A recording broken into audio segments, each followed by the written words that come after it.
4 décembre, 1er Jean, chapitre 4, versets 1 à 21.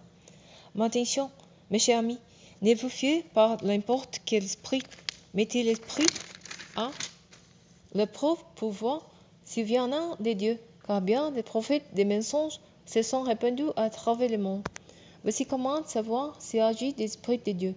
L'esprit qui reconnaît que c'est vraiment humain que Jésus est venu vient de Dieu. L'esprit contraire qui ne reconnaît pas que Jésus ne vient pas de Dieu. C'est l'esprit de l'Antichrist dont vous avez entendu annoncer la venue. Eh bien, dès à présent, cet esprit est dans le monde. Vous, mes enfants, vous êtes de Dieu et vous avez la victoire sur ces prophètes des mensonges. Que celui qui est en vous est plus puissant que celui qui inspire ce monde. Eux, ils font partie du monde. C'est pourquoi ils tiennent le langage du monde. Et le monde les écoute. Nous sommes des dieux. Celui qui connaît Dieu nous écoute. Mais celui qui n'est pas de Dieu ne nous écoute pas. De cette manière, nous pouvons distinguer l'esprit de la vérité de l'esprit de l'erreur.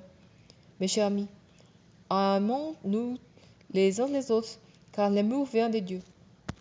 Celui qui aime est né de Dieu et il connaît Dieu. Qui n'aime pas, n'a pas connu Dieu, car Dieu est amour. Voici comment Dieu a manifesté son amour pour nous.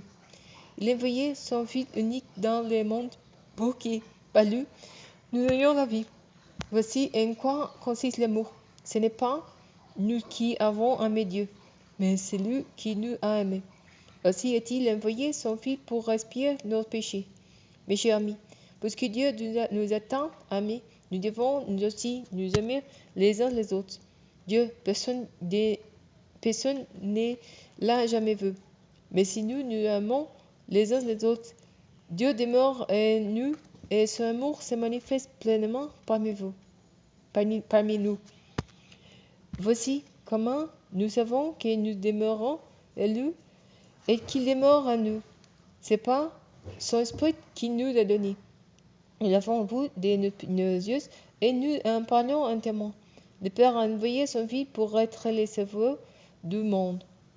Si quelqu'un reconnaît que Jésus est le Fils de Dieu, Dieu demeure en nous et lui en Dieu. En nous. Nous avons connu l'amour que Dieu nous porte et nous y avons cru. Dieu est amour. Celui qui demeure dans l'amour demeure en Dieu et Dieu demeure en lui. Et voici pourquoi l'amour se manifeste pleinement parmi nous. C'est pour que nous ayons une entière assurance au jour du jugement. D'autant plus que notre situation dans ce monde est celle que Christ a connue lui-même, de l'amour.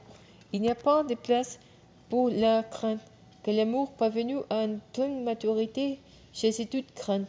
En effet, la crainte suppose la perspective d'un châtiment. L'amour de celui qui vit dans la crainte n'est pas encore parvenu à sa pleine maturité.